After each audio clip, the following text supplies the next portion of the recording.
Ready? I will call the regular meeting of the Everman City Council to order. It's Tuesday, October 18th, 2022. Time is 6:30. Everybody please rise from the south. I pledge allegiance.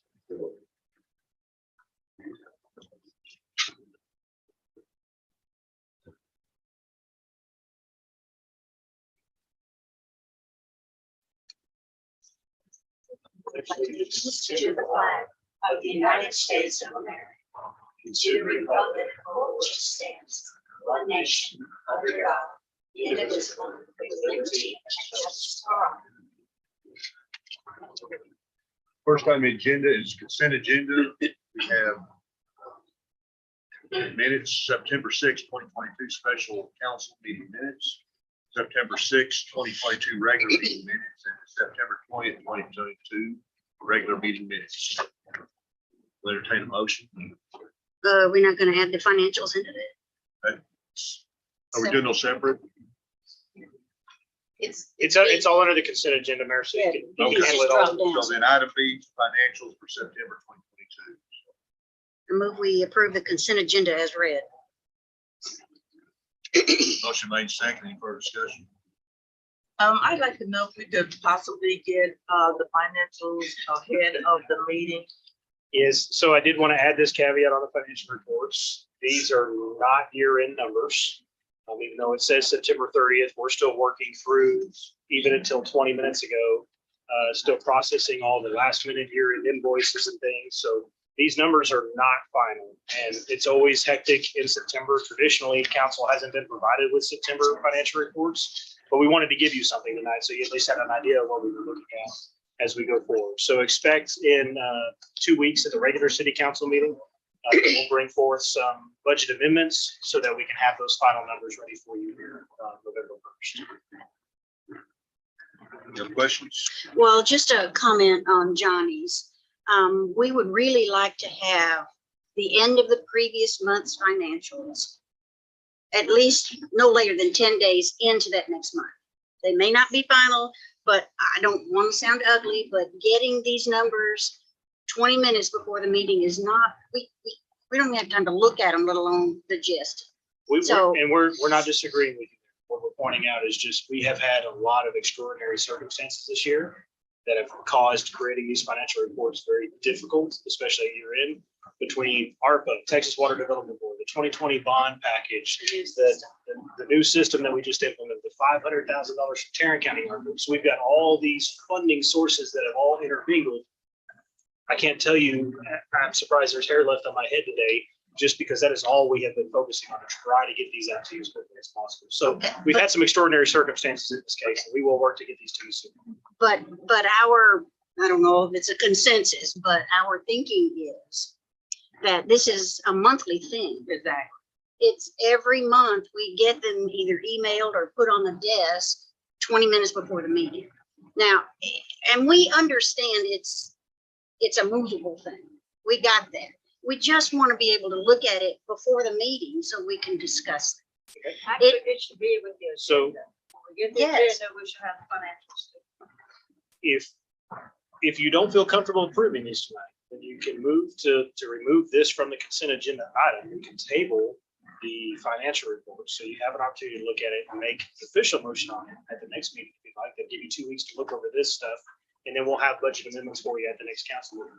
You have that option too. Okay, yes, we understand that. I don't think that's what we're after. We're Okay. just saying, please get the stuff to us before the meeting. Yes, ma'am. And we understand they're not carved in stone yet. We got that. We just want to look at them.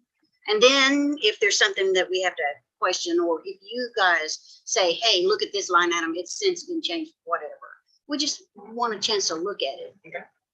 Thank you. Any other questions, comments? Full council.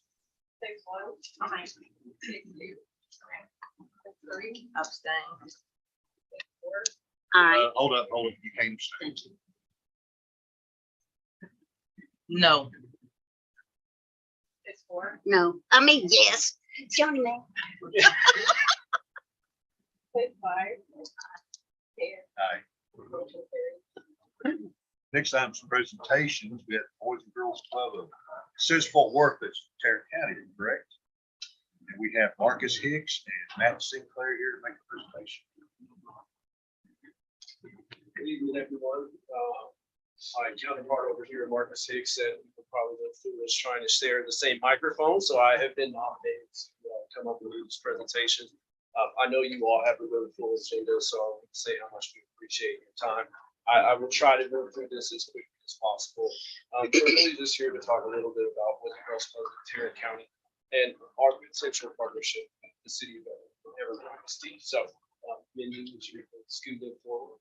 There you go. So Marcus Hicks, the gentleman in the back, I'm gonna let him introduce himself, and then I will take over.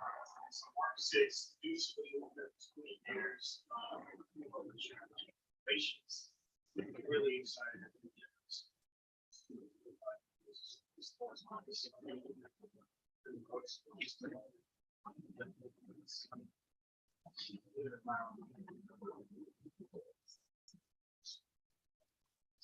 Appreciate it.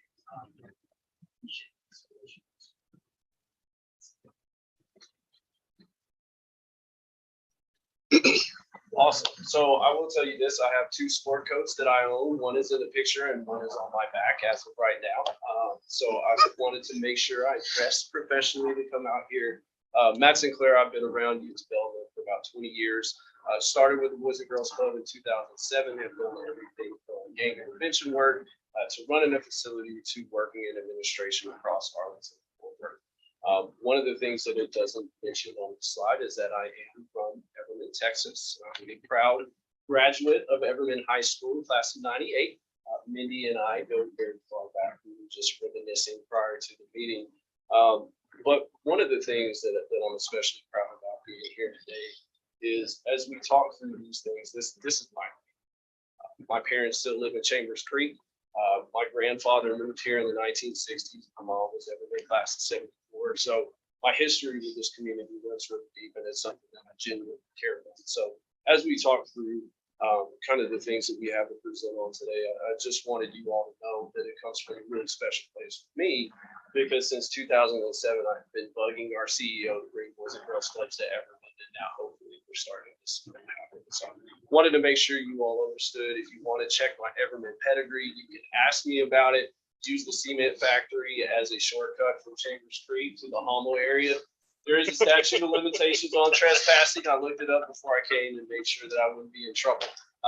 But also wanted to thank you all for your service. The things that are going on in Everman right now are absolutely amazing. My son plays Little League over at the football field, Johnson Park as well. Just like I said, having my parents here, my mom is still ready for that new walking track. I keep on that every time I see him, and my mom keeps asking me, I'm like, Mom, I'm working. So we know it's coming soon.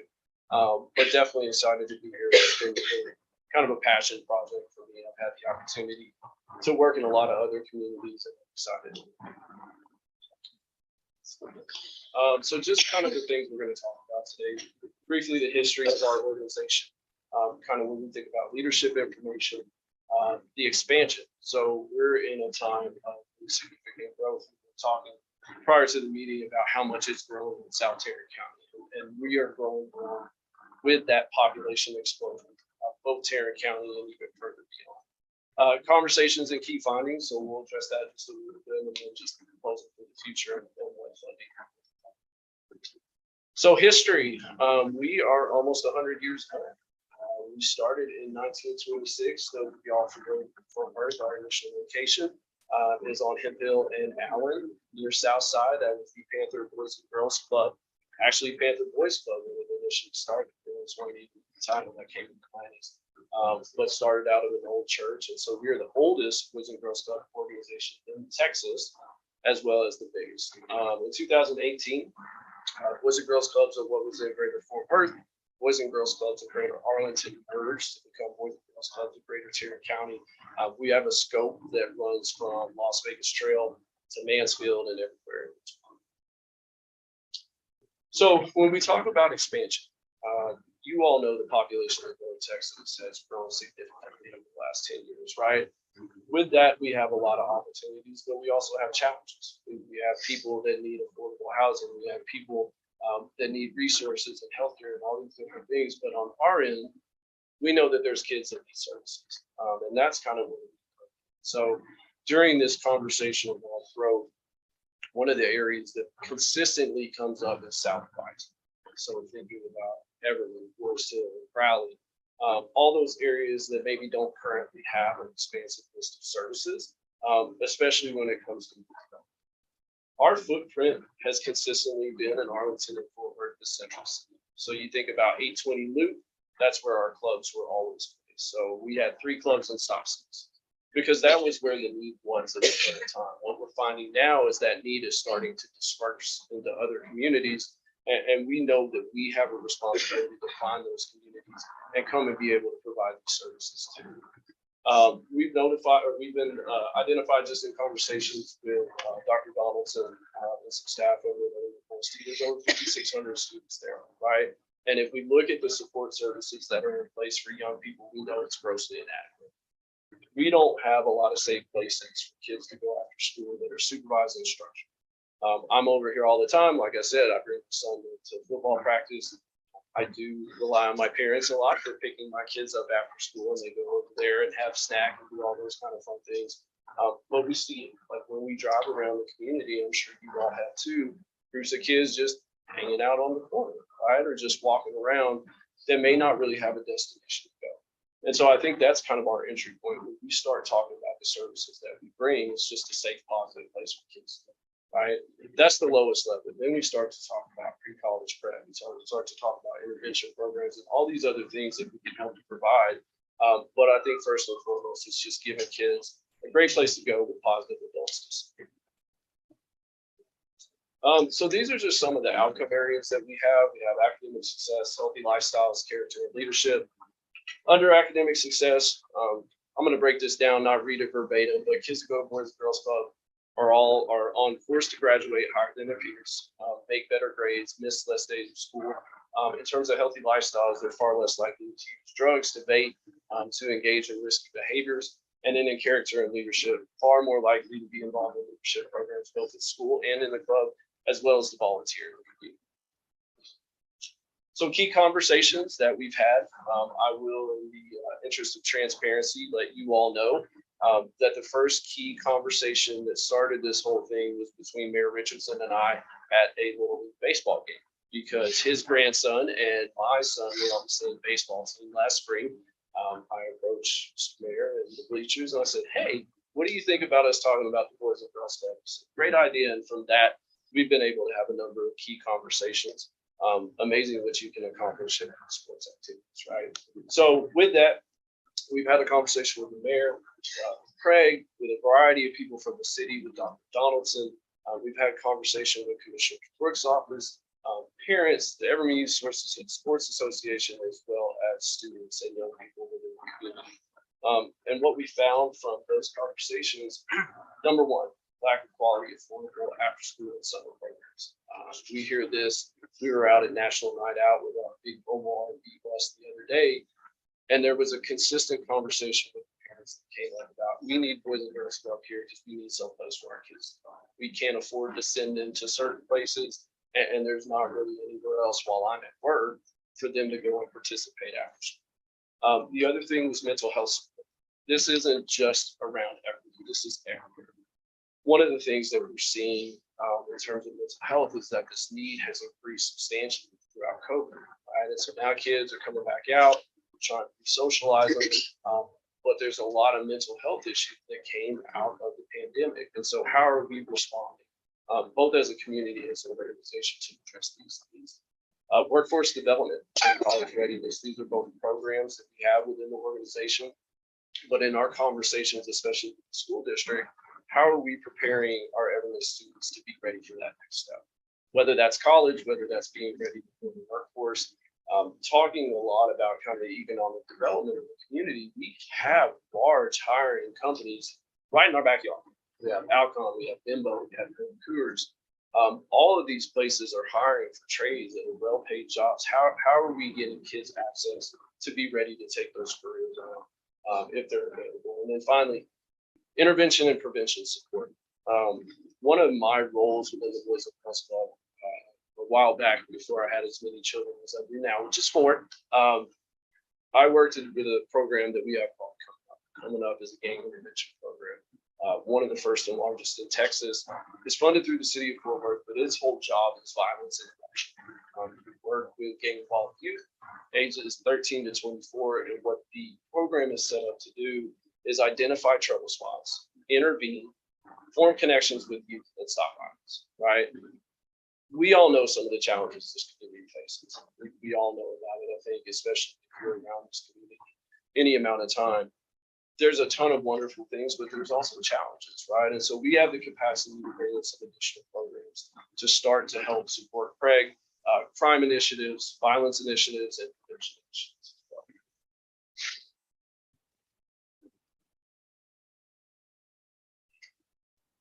Did it go?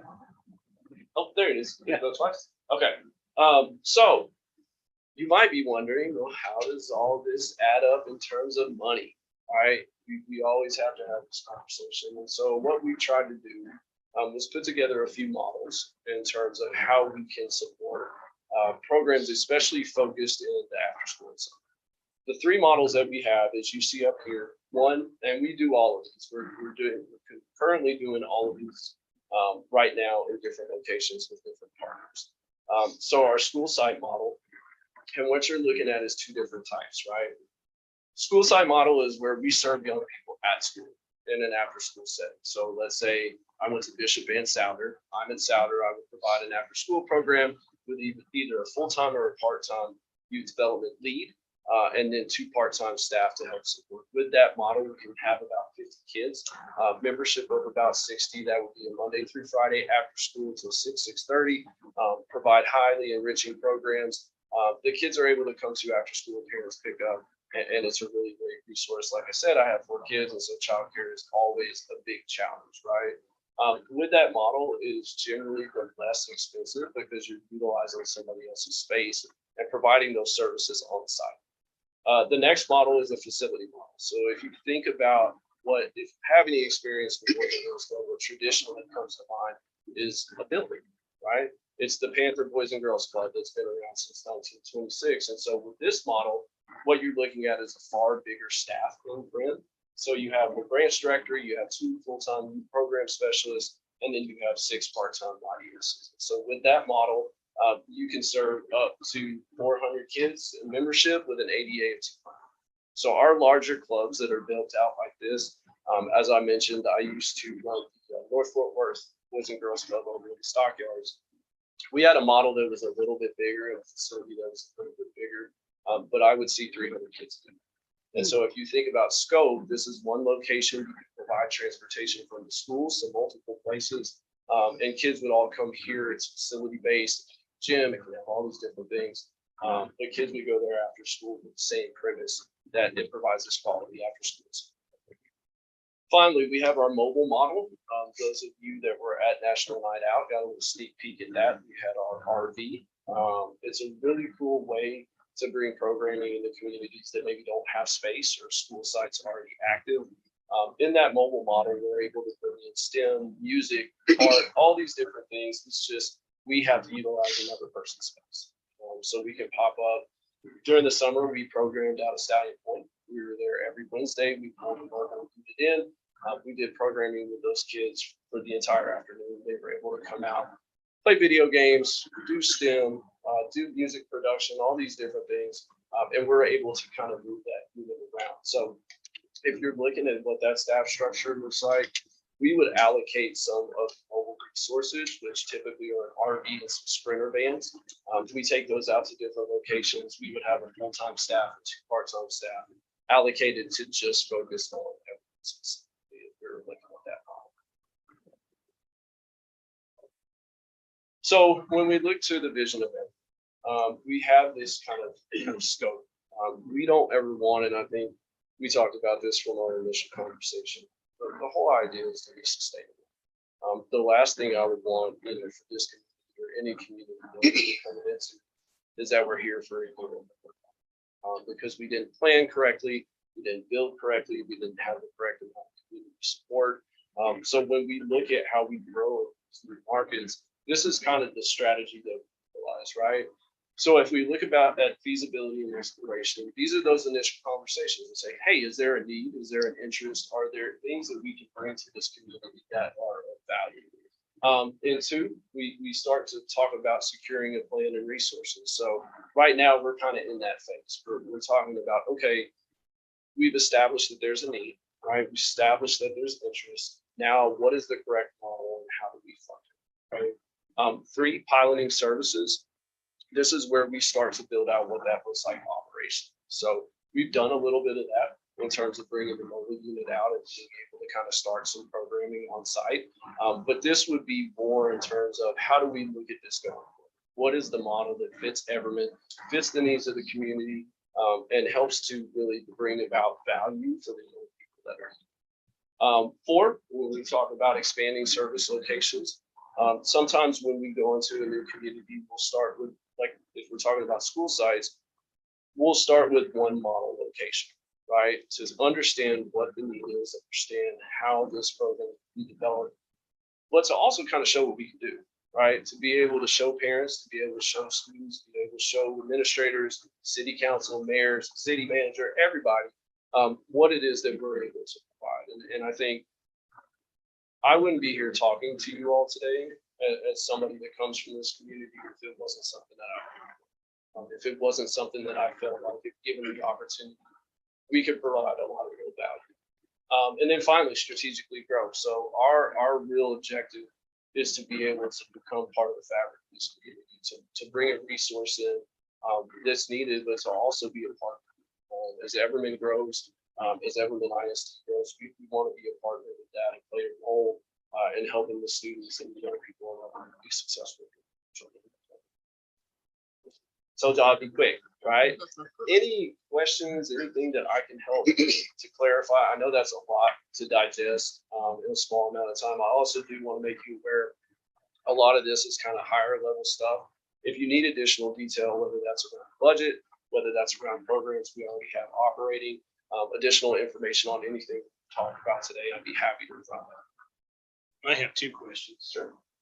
First, out of these different models that you provided, which one do you feel is the most successful? I think it really depends on, I think the wonderful thing about a facility model is that it's a concrete place that people can identify as like, hey, that's really this one, that's good. Those are going to be the places that have been around for a while that people just identify because it's a pretty location. I think they all have things about them that really makes sense. The school site model is great. Kids are already there. There's no transportation issues.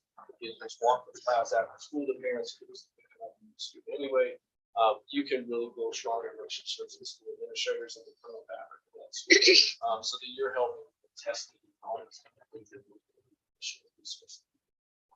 The best thing I think about the mobile model, you're not tied to information. You can bring that around as much as you want to, or you can leave it in the same place to program. It just gives you the flexibility to be able to expand each program adequately, because you have the capacity to do it.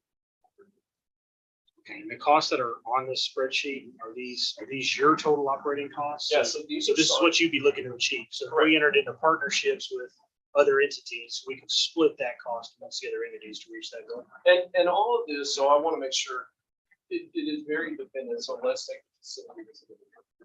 If we were building a facility from the ground up, that cost is right. So that's based on there's an existing building to move into startup costs for the equipment, all the things you need to, and then paying for that.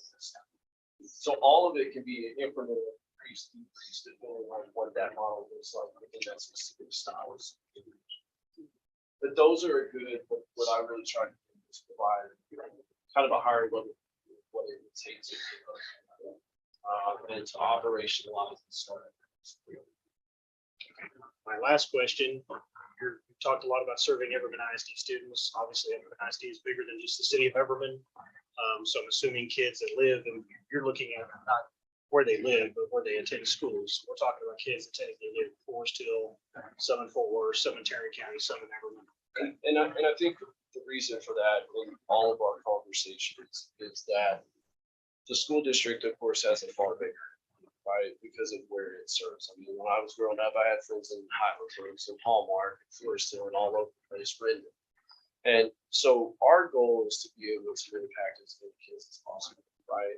And I think that's where we have the opportunity here to hopefully be able to kind of bring partners together to serve these kids within ISD. And I think it was kind of the resounding thought amongst the group that the school district was the primary point for us to be able to go in and do this primary kind of program intervention that they were running because they had the kids, right? And so working with Dr. Donaldson to figure out what that could look like. But yeah, you're exactly right? It would have hopefully a number of different partners to be able to come together. No, I think that's just important for the council to understand because that significantly changes that number that they Right. just shied away That's at right. when you showed it to them. Okay. So we typically serve ages 6 to 18 traditionally.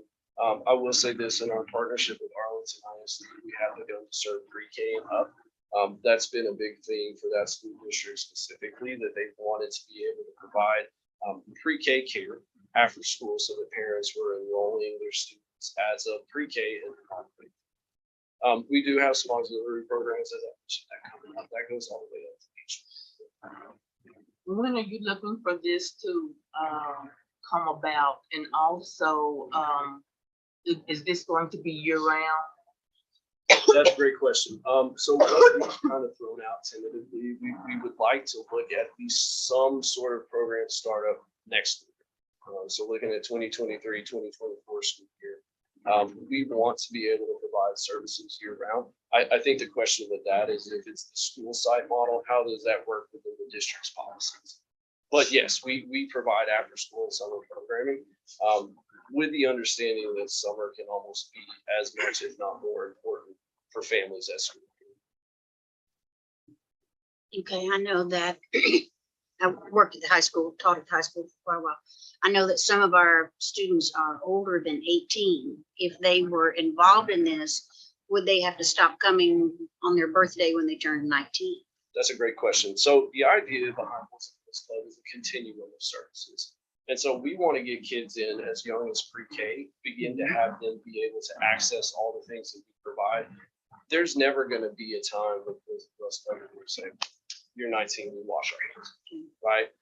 What we typically see though is as kids age up, they're 17, 18, juniors and seniors, what they need from us is different. So maybe they're not coming to the Boys and Girls Club every day after school, but maybe this is where that workforce development, where that educational kind of component starts to come in, and we support them in a different way, and we help them in that next chapter. And the screen that we're looking at, these of the three models, whichever one that works out best for everyone, these are the costs to the city, right? These would be the cost. This is total cost to operationalize each of these models. Mhm. So, I mean, it wouldn't necessarily be, we decide we're going to do a facility model, Everman, City of Everman, you're on the hook for $250,000. What we're looking to do is create a collaborative, right? Whether that's the county, City of Everman, Everman ISD, to where we're able to bring these groups together to hopefully come up with a model that we can fund it and be able to serve these kids, but where one specific part of that structure doesn't have to bear the whole cost. Okay. Also, you said you have these types of facilities around the county. What's how long do you normally stay in an area? I don't know how to ask that. If we started in 23, 24, that would be our first year. Do you have sites within the county that they're in their 5th year or their 10th year or whatever?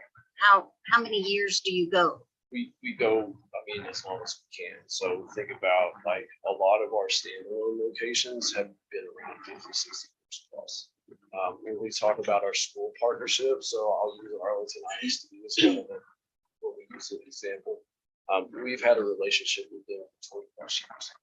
So when we come into a community, it's not to provide a service for a year or 2 or 3, it's to really become a part of that community. What we find in conversations with other areas that we serve is that there's sometimes a frustration when programs come in, they get some sort of grant funding, they pop up, they serve the community for 8 Exactly. months or 10 months. And they're gone. And they're gone, right? And so Marcus and I have had these conversations. I wouldn't do that personally because this is a place that is really important, right? And I grew up here.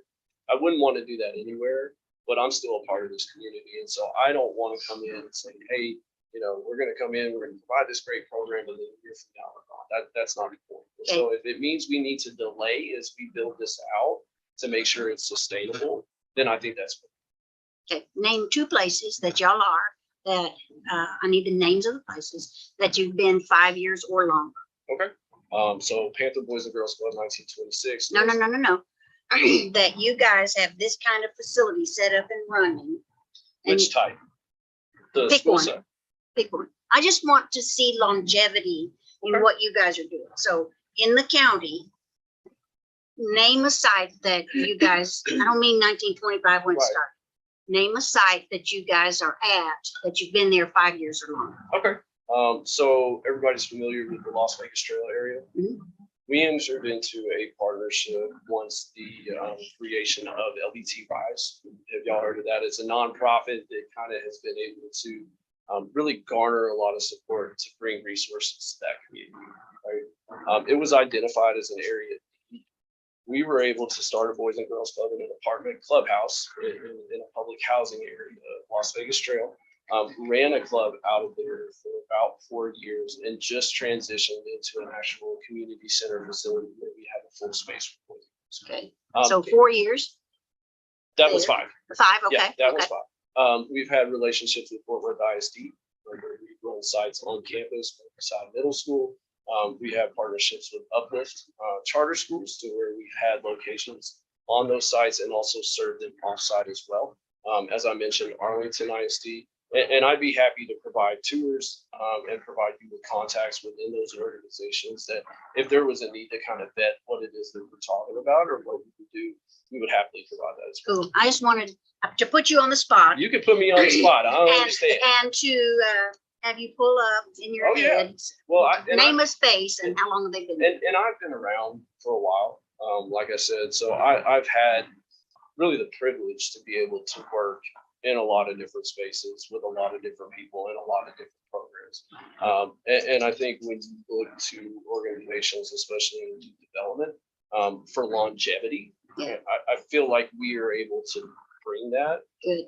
I think we also bring experience. So a lot of times you have an after school program that maybe doesn't have all these other things. Right. So we have the ability to not just bring that piece, but these other components as well. And I would love, this goes for anybody in the room, I would love to bring y'all out to the site and I can show you each one of these models so that you have a better way of kind of contextualizing it as you're thinking about it as we go along. But could definitely do that, could provide people for you to talk to on site. And that way you could just get a better feel for what it is that we do. Of course. When you mentioned the apartment clubhouse, that was my first thought. For kids, they were probably holding for kids. Is there a ratio as far as instructor to student Yes, it is. when they're on campus? And is there a certain maximum number that you would have at a school, and also would it be at every school?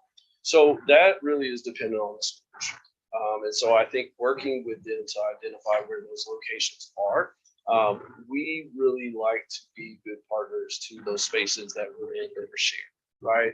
We want to make sure not just administration says, hey, Boys and Girls Club, we want you to be at Bishop, Souder, Hommel, E-Ray, Townley. We want those administrators that are on site to believe in what it is we're doing as well. Ratios, yes. We have a ratio of 1 to 20, right? The amount of kids we can serve are constrained by 2 factors. 1, the amount of staff, and 2, the amount of space. And so if you think about how space is allocated at an elementary school, and we have a variety of these. I have spaces in Arlington that are just the gym. I have spaces in Arlington that are 2 classrooms. I have spaces that are a STEM lab in the cafeteria. That really dictates what it is in terms of how many we can serve. If we're given, whole hallway of classrooms, a gym, an outdoor space, I have school sites that can serve up to 100 kids. It really is just dependent on what we're given within that program space to be able to.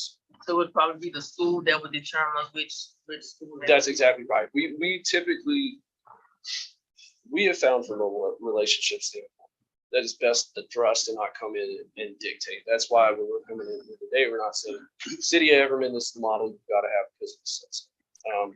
That doesn't help us in terms of one, making sure we're responsive to the needs of the community, but two, really taking into consideration what those resources are and how we can be the best partners possible.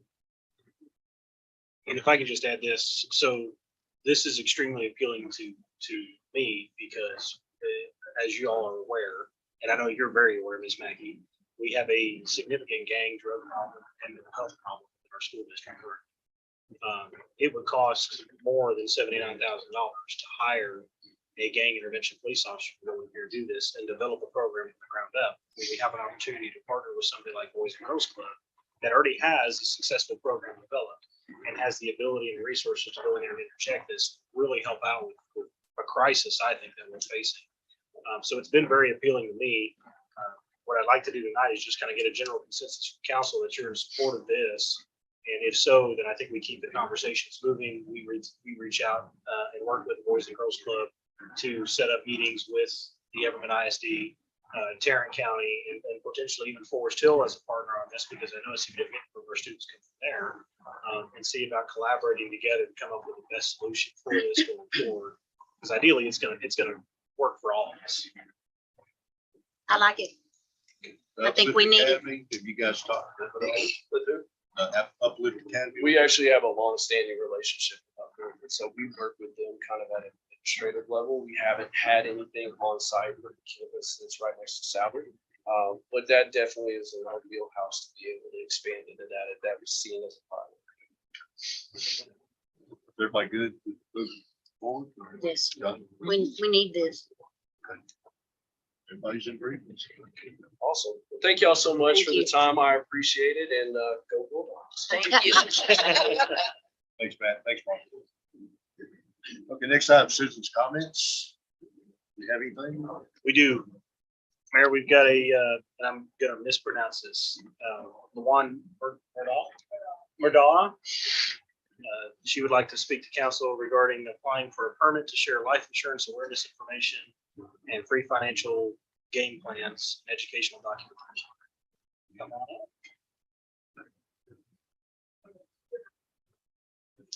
And I'm sorry, so we get 3 minutes, okay? We have to pay That's attention, okay. So don't worry about that.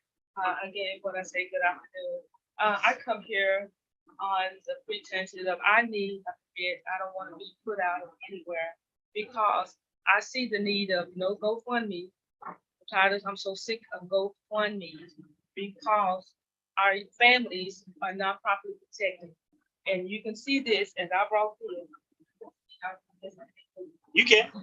Yeah, you can pass it around. So.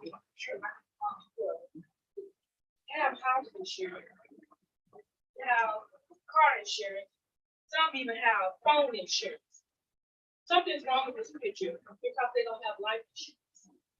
And we understand that with all the epidemic that's going on, or pandemic that's going on, and all the people who may have died without being properly protected. Okay, and I just want everyone to know that it's not a lot of money to be protected. And it's been over 136,000 GoFundMe pages for funerals alone. And that's way too many. That is way too many. And believe it or not, I'm a loner right now. I'm grateful that my cousin, Justin White, came along with me tonight. But if you can beat the need, beat the need, I always say. So it's just about awareness for the people. And just think, we understand what happened with the ball. It almost happened here, honestly, at the football court. But to this fine police department, they was able to shut that down. But just think of losing your loved one. You're already grieving, and then you're gonna have more grief on how I'm gonna bury them. You don't have the money to bury them. And I just don't, again, I'm asking for a permit to basically share awareness and get them properly protected and show them how it can be done. This is my fight. And you already see the young man Matt said it was gangs around here. I stepped in here and I asked them, even the young ladies up front, when I came in, I asked them were they properly protected. They don't have insurance, even in here. Because you want to say something? don't need it all. Thank you all so much for, taking this time to hear us. I've actually been in the financial services arena for 2 years. I was a data center manager for a couple of years and I ended up having a life-threatening heart attack at 33. And so I saw an opportunity. I'm a minister as well. And during the pandemic, I played for 44 funerals. I partnered with 3 different insurance, funeral homes. And what ended up happening is most of those 30 of the 44, nobody had the money because nobody expects to die. So what we do is we partner with a number of companies where we are able to show financial gain plans, debt management, proper life insurance.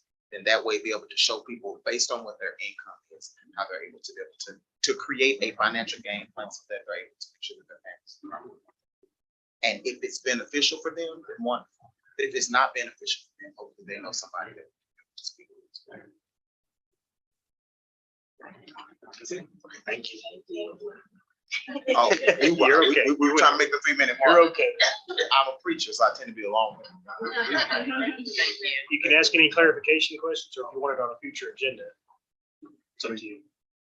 You can ask clarification questions if you Okay, want to, so or we can put it on a future we need agenda. a if you permit? want. We currently don't have any permitting process to allow for advertisement of business material like that. It would be a business license, like a certificate of occupancy, those sorts of things. We don't have any kind of permit process to allow for something. So basically, we need to come up with a policy. If council wanted to move forward with this, we'd have to put it on a future agenda to discuss, and we'll bring back what processes we do have. And if we want to discuss about letting something happen, we can do that. Question. How are you going to present this to people? Are you gonna go knock on door to door or? Yeah, well, I thought I usually work, I got a paper share, and just put the deal out. Have a lot of papers coming right here, and right there, going to the recreation center. And then also I passed by when you were having some kind of delay about, the supermarket down here on Everman, Robin Parkway. And, it was so many families down there. I didn't hope that anywhere, because I got to take a share and we passed out fire. It was probably the homecoming parade. That was probably the homecoming parade. So, and again, I just seen the need, and, I'm actually retired, believe it or not, but I've seen the need because a lot of family and friends always calling us, if they feel like we have money, can you just help us out a little bit?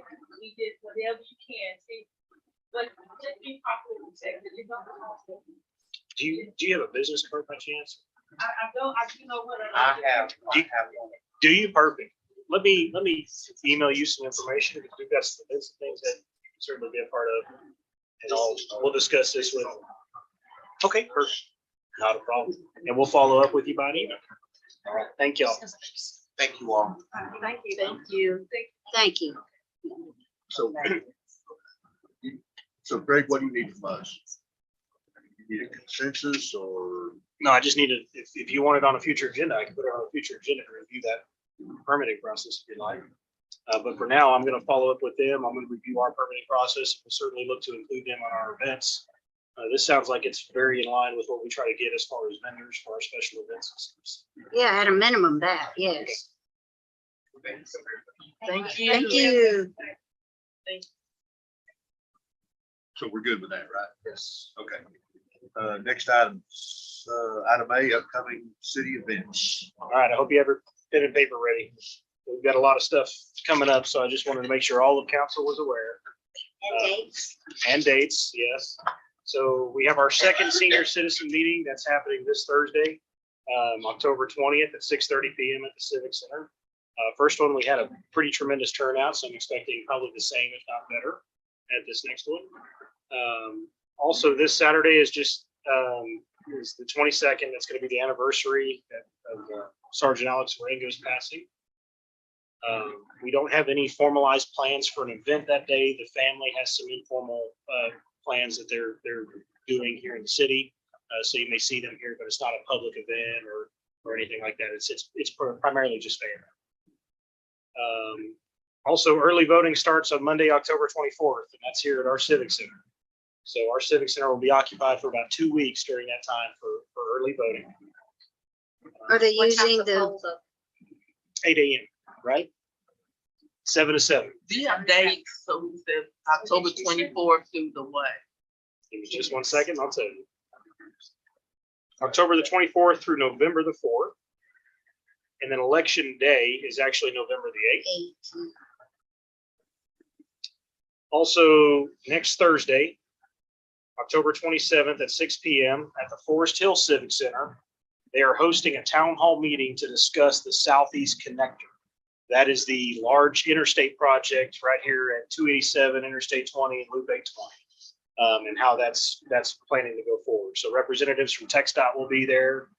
It's open to the public. It's just an open town hall meeting. But that's Thursday, October the 27th at 6 in Forest Hill. We have our Halloween festival, Saturday, October the 29th, 6 to 9 p.m. Daylight savings time is Sunday, November the 6th. Veterans Day is a Friday, November the 11th. We have not formalized any plans, so I'm just trying to find out from council, would you like to continue with the traditional Veterans Day breakfast for donuts and coffee and that sort of thing at the Civic Center? And just get some head nods, yes or no? Yes. Okay, all right, we'll do it. And then our annual Christmas tree lighting, we are already planning that out. That is Thursday, December the 1st at 6 p.m. 6 p.m.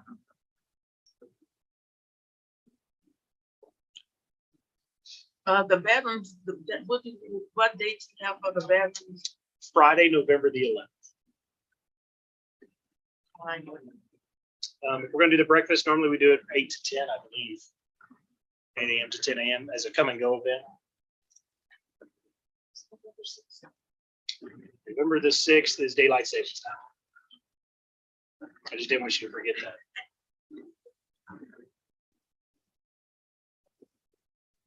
And that's all I got for that.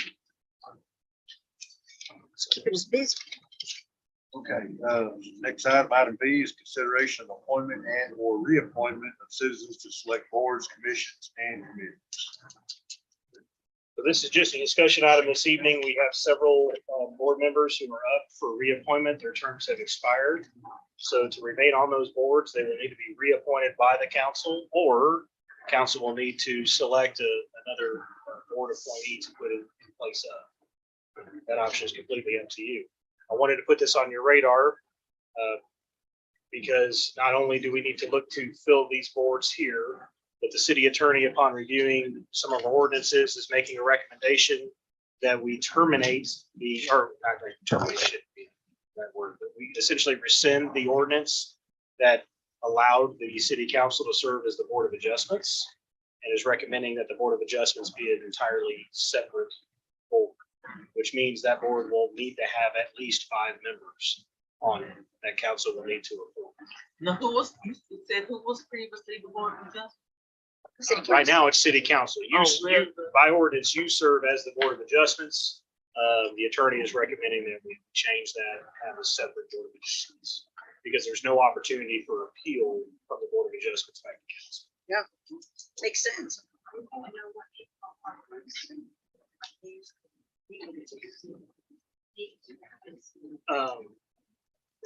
It should be attached in the staff report. Which ones are retired? Do you have a copy of the staff report with the agenda packet? So for Economic Development Board, we have Mr. Hollingsworth and Mr. Bauer. With just the one page, it doesn't list the people that are. I think they want a list, like Mindy sent me a list of all of the boards we have and everybody that's on it. So you want active members? It'd be nice to see. Okay. Yeah. Okay. And then, yes, we just haven't met. Hasn't been any money in there to me about. There hadn't been a need. To me as well, please. Also, Just send it to everybody, man. also, are there going to be any updated requirements because far as the meeting times and dates and everything? Or on any boards, because I mean, some boards were used to meet like once a month or quarterly, and they didn't meet at all. That's up to council. You dictate how that board is, what requirements that board has to fulfill. So if there's a specific board you want to meet 4 times a year, maybe they're not meeting, and you want them to meet 4 times a year, you want to set minimum standards, you can certainly do that. We go back and we, correct me if I'm wrong, but we just have to amend the ordinance that created that board and set those regulations, or we go back and amend the governance policy that regulates council. Yeah, we Well, just I mean- passed the governance thing. I mean, I don't think any boards have been meeting at their regular times in years now. The, Animal control does. the boards typically have set their own regular times. They typically establish their own regular meeting times. Okay, for instance, EDC is only met, I think, once, twice this year. Okay, Okay, we used to meet once a month. that's, if council wants to push forward and have them meet once a month. Well, I'm just saying something in general, because I mean, that's the reason why some people are not on the boards, because they weren't meeting. And then when you needed to have a meeting, you were like, well, oh, okay, I can't make it that day, you know? So, I mean, it's nothing, the rules were not followed, in other words. So that's my question is, Well, now, wouldn't that fall on the chairman or the president of the board to make sure that they call the meetings? well, I But mean, if there's a kind of like our standard every other Tuesday, I guess is what she's asking, shouldn't they have something like? If We- the council- We have that. It's in the governance. but it's not been, Well, then the president of the board, or the, whatever you want to call them, the leader of the board should be setting that, because the governance, or whatever the word is, states this board will meet every quarter. And then the president of the board, and if people don't want to come, then they need to be but replaced. it's not that they don't want to come. You can't call me and say, we need a meeting for EDC and we haven't met all year. But, That's But that's you- my example. right, That's my but point. you still need to do the agenda like we do, so there's 72 hours. And, hang on, and if people can't meet on a certain day, change the day. I'm just, Yeah. I think we're off topic. No? So, well, agenda is to talk about the reappointment of people to the board. It's not to discuss meetings, correct? Am I correct in I'm looking at the attorney. that? So we're off track. Yeah, it's that guy nodding his head. We gotta watch him. So that's a topic of discussion for a later time. So It's all right, we chewed on it we, anyway. we can add. Yeah. Oh, go ahead, Greg. Is that all you had? You're looking. Yeah, we got way off track. So what are we supposed to be doing? So the, Just No, I just- discussing it. just considering, and then at the November 1st meeting, we're gonna ask you to make your appointments at the November 1st meeting. Okay. Also, we have talked about creating the Senior Citizen Advisory Board. There's currently nobody signed up or applied for that, so we're hoping to solicit for actual board members on Thursday's meeting. But if we're gonna create a Senior Citizen Advisory Board, we'll need board members to fill those spots. We'll have an ordinance for you to consider on November 1st, and then also look to fill those spots. That date, can't really have set a date and time that they meet. The person in charge of them. So, You dictate the rules and regulations associated with the boards and commissions. So if you want to establish direct meeting times, how many times, if you want to be as specific as you'll meet on these days, these times, do that. Or if you want to require them to meet 4 times a year, 6 times a year, and leave the option of date and time, you have the ability as the council. Yes, I will make sure that's on the agenda, and We need to get the board in place first, then we can come in and find a date for the meeting. we can do that. All you had on that? Yes, sir. Okay, so next time I'd see review of a proposal for restructuring of public works department. I just closed out my agenda. So give me a second, sorry.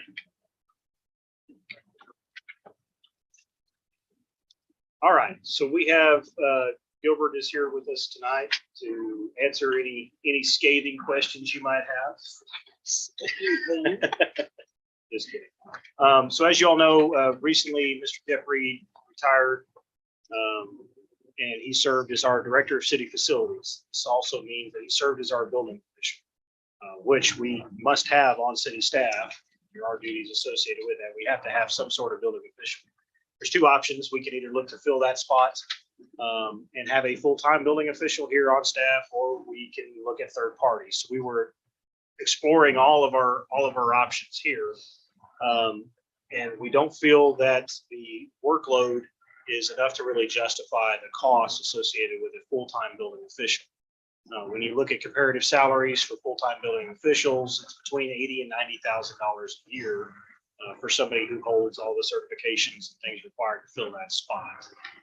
So comparatively, we've also explored, well, I say we, Gilbert put in all the work and explored utilizing third-party vendors for this, solicited different costs. And in the interim, while Jeff was out, we were already doing a temporary contract with a company called Bureau Veritas for doing all of our plan review, permitting, and building official duties. So we've been working with them for the last couple of months while Jeff was out with the medical prior to his official retirement. And they've been great. It's been a tremendous operation. Rachel has been very satisfied working with them. I think Gilbert, Landon have both been very happy working with them. So it's been a good opportunity. And we've had a little bit of a test run that's been positive. So Gilbert went out and asked him, what would the cost be for you to provide these services for us for a year? And I believe that number came back at roughly $40,000. Is that correct? So less than half of what, $40,000, less than half of what a full-time building official position would cost. And we're still getting all of the same services that we would have got by having a full-time building official, and even then some extra, because they're also for that cost going to include fire inspections, CO inspections, plan reviews, etc. So it's a pretty no-brainer move, in my opinion, to take this third plan down. Yes, they're here. Every time we've called them, they've been out here no later than the next day. So they've been very responsive. The only thing that I have noticed is the time frame they give you. Because you went to church at that time, it was like 8 to 5. Oh, what? That is a pretty wide. Is it normally that wide? Okay. Okay. We'll see if we can narrow. We'll see if we can narrow At that. least a 4 hour. Normally, when we gave a time frame, it was between 1 and 5. We would say we'd be out there in the afternoon between 1 and 5. That's working. That's So, working. yeah. Okay, so what exactly is the person supposed to, is it one person or multiple people? No, it's a company. It's a whole company. So there's always going to be somebody available. If we have a primary individual who's assigned to us that we've been working with, if this individual goes on vacation, is out sick, something happens, there's another individual that takes over and covers us. So it's an actual company that does this.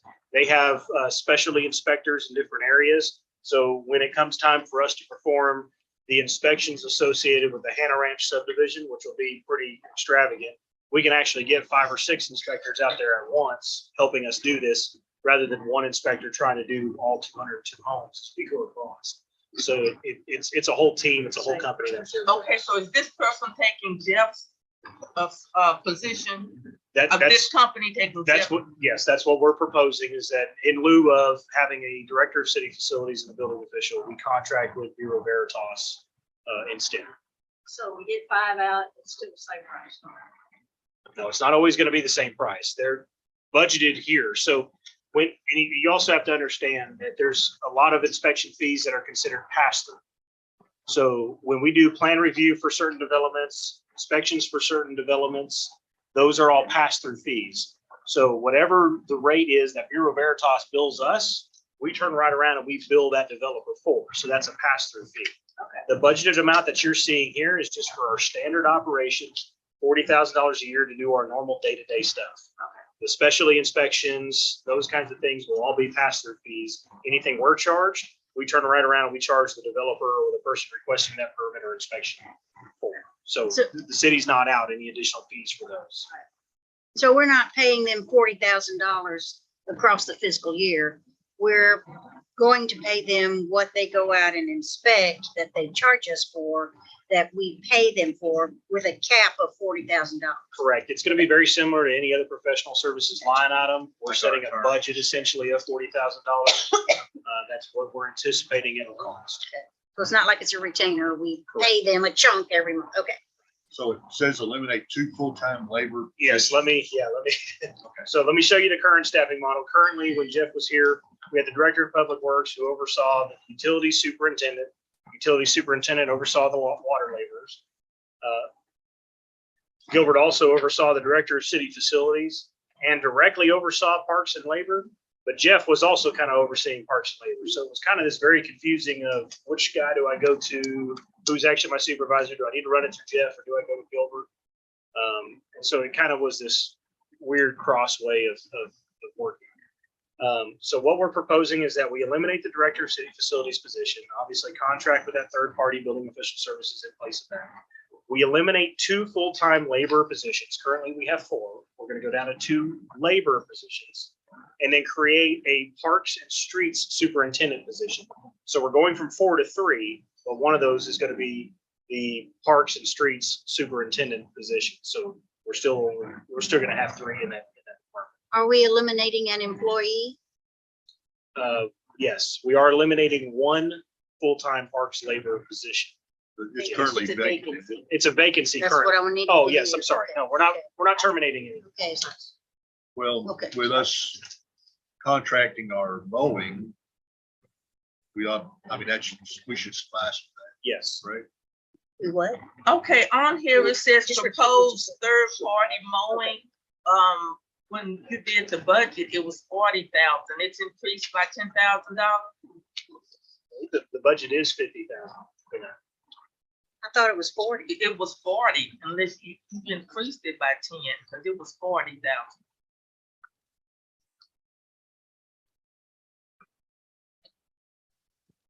Let me come back to you with an answer on that while I'm looking. I'll look that up right now and get you an answer. Are there other questions? I know we did away with the work session, but I think that going forward on items like this, it needs to have something to discuss it and then one to decide on. Agreed. We talked about this before we went to the every other week general city council meetings, that when we removed the work session, which is where we were usually presented with stuff like this to chew on, to think about, and then vote on it that next week, we had some time to think about it and discuss it. But this is one of those biggies that just is presented to us under discussion items and then presented under consideration and possible action in the same meeting. And And it may look like a no-brainer, but that's not the reason why it's. kind of thing to happen. And it's happening. That's not the reason why it's on the agenda tonight. The reason why it's all on the agenda tonight is because our temporary agreement with Bureau Veritas ends at the end of this month. So if we don't have a new agreement going forward, we're not going to have a building official or inspector on staff to keep doing the work. Okay, did we not know about this 2 weeks ago? Exactly. Not prior to. They're only doing this on a temporary basis that we've got a vacancy. So not prior to Jeff's official, and all that happened very, very quickly. There has not been enough time to come together with a solution. He just finalized this last week.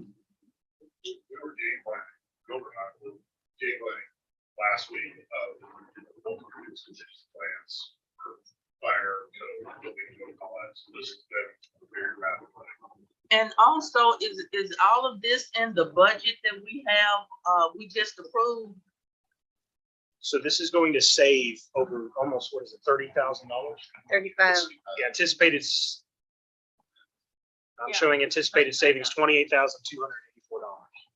So it's in the budget. We're actually going to save money with this proposal.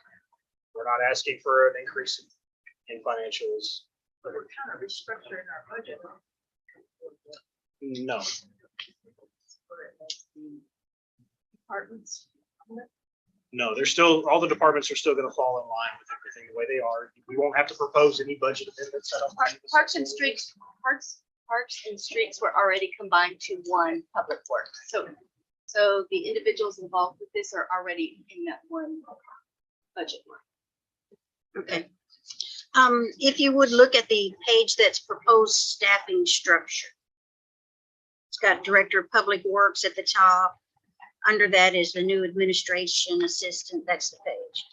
So the flow chart looks like the Director of Public Works, Admin Assistant reports to Director of Public Works, Utilities Superintendent reports to Admin Assistant, Parks and Streets reports to Admin Assistant.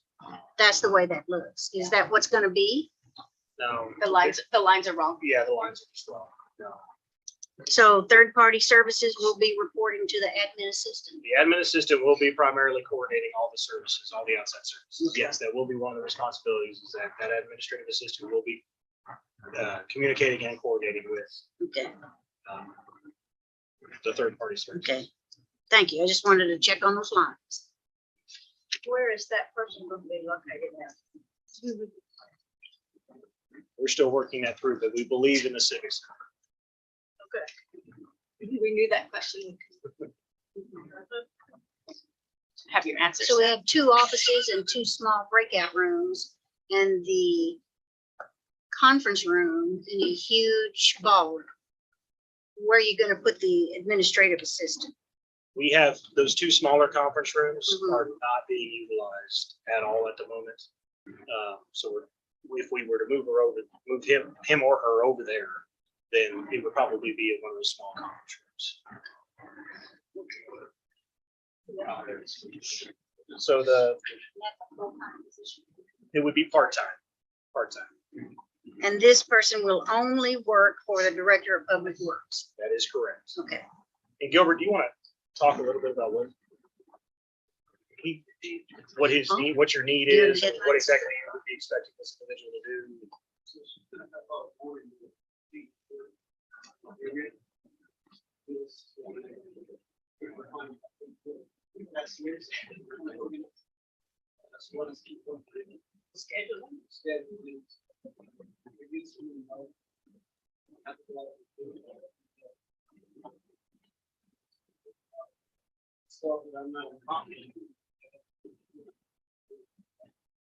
Works for TC.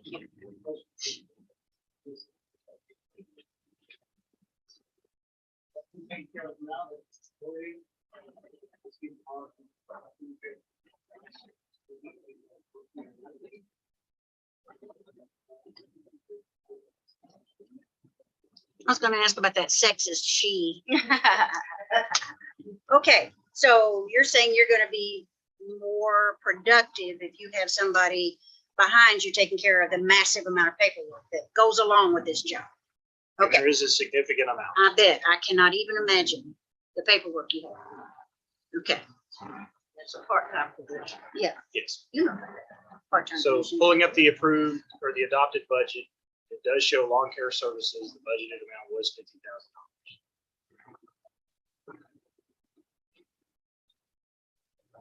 Okay, And who does that lawn care service? You know the name of the company? I'm sorry, Texas Star. Okay.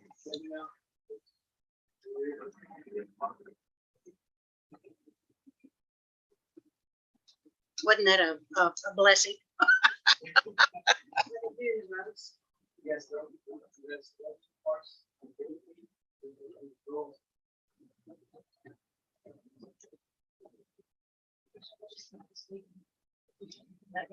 Curbs and all that. Yeah. It's Okay. on- It's on Bill- page 55, if anybody wants to know. I didn't print the whole thing, it was 72 pages. That includes like around the curbs and stuff like that, all the grassy areas within the city, right? Everything what? Okay, that's good. Okay, Be around the curb. Pretty much everything we were responsible for mowing before is carried with us. okay. Like where the stop signs are and stuff like that. Yes. Okay. Okay, so what exactly are the people that they're going to be replacing? What would they be doing? Yeah, we had already, No, the people that normally mow the grass, what would they be doing? well, we had already eliminated one position for that and a part-time position, if I'm not mistaken, right? In exchange for that. So it's actually saving us money by going with the contract here. So we've already eliminated those positions previous to this. Back in Now the spring. staff, I'm sorry? That was back in the spring, I think, spring Yes. or early summer. Yeah. And nobody was terminated. It was just a matter of, we had some vacancies. We just chose not to fill those vacancies. In lieu of filling those vacancies, we found an alternative plan that was going to save us money and address all the necessary issues without overworking the 3 or 4 guys. The parks and streets laborers that we have now are nonstop working on replacing street signs, doing building maintenance, lights are out, doing all kinds of things. I mean, their list is never ending on all the stuff that they have to deal with. Sorry, filling potholes. Yes. Okay. So, do we have any other discussion on that? No, that's pretty good. Thank you. Okay, let's drop down to item D, staff report, proposed regional communication center.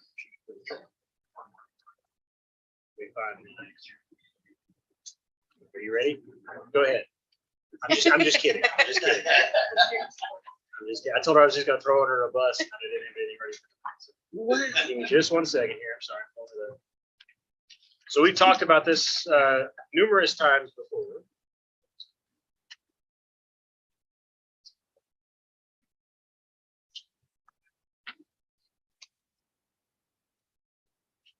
So we've talked about this numerous times before regarding the Regional Communication Center, discussion with Tarrant County Fire Alarm and what we're doing over at dispatch. That is coming to fruition very, very quickly. And so we wanted to talk about kind of the finalized information on it and kind of give you the lay of the land and how this is going to be beneficial for us. Really structure that out. So currently, as of today and prior to today, the Everman Police Department served as the primary dispatch center. We were a primary PSAP. What that means is when you call 911 and you're within a certain area, that 911 call comes directly to us. Agencies like MedStar, Tarrant County Fire Alarm, they're considered secondary PSAPs. That means when you call 911, you don't reach them. You reach a primary PSAP first, and if you need to be transferred, then you get transferred to them. So we serve as a primary PSAP. That is primarily responsible for dispatching Everman Police Department and Everman Fire Department in the city. We don't dispatch anything fire department related in the county. Currently, we operate with 1 single dispatcher on at any given time. So we don't have multiple dispatchers in there. The reason why I want to point that out to you is because our dispatchers don't get breaks. They're not allowed to go to lunch. They're allowed to maybe step outside and get some fresh air or smoke a cigarette or use the bathroom, hoping that 911 doesn't ring in the midst of that, because if it does, well, they're the only dispatcher. So that's always been problematic for us for a long time. Additionally, every time we get a structure fire, a shooting, a robbery, any sort of major incident, it doesn't take much for that dispatcher to get overwhelmed very quickly. And I've always been very impressed with our dispatchers' abilities to handle those 32 phone calls coming in at the same time, all dispatching multiple different agencies and handling that. So they've all done a very, very good job of it, but it's unnecessary stress and there's never any further support there for them. I recall the Oakwood Terrace fire when we had the apartment fire. That dispatcher was so overwhelmed. There was no way that dispatcher could have ever kept up with all the different fire units, police units, phone calls coming in and everything coming in. There was no ability to even get any help in there for her. And that created a officer safety issue, a firefighter safety issue, not because of anything she did as a dispatcher, but just because of the way it was structured. So that's important to know. Let's talk a little bit about what a dispatch center requires as far as infrastructure.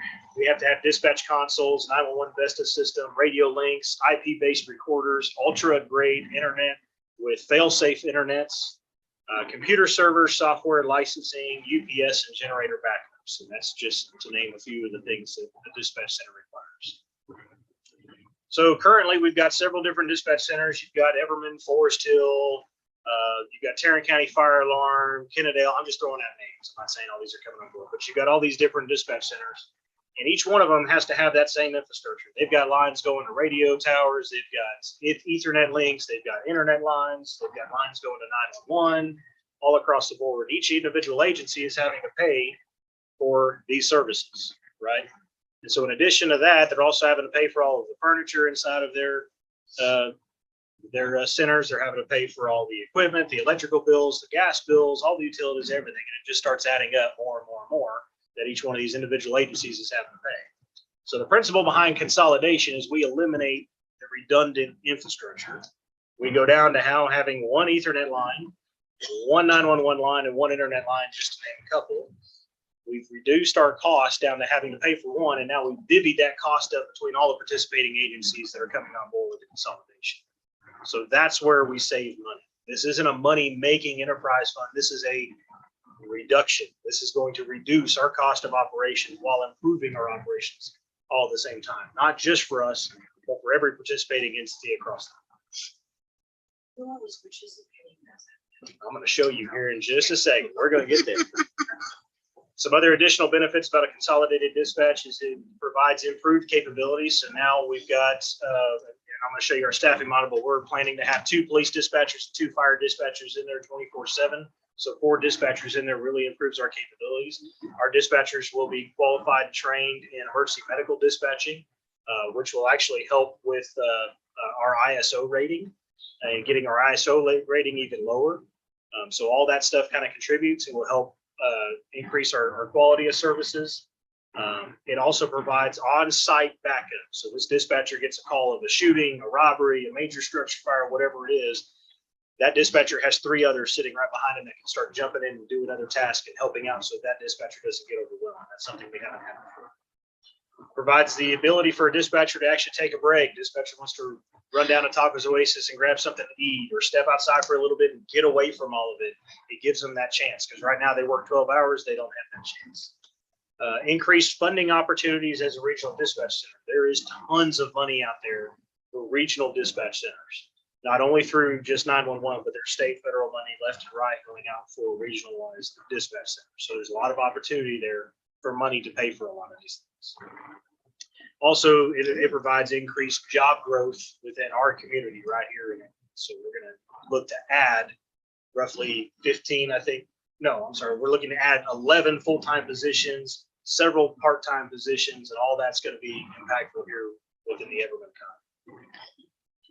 So here's the layout of the new dispatch center. This is occurring in the old training room of the police department.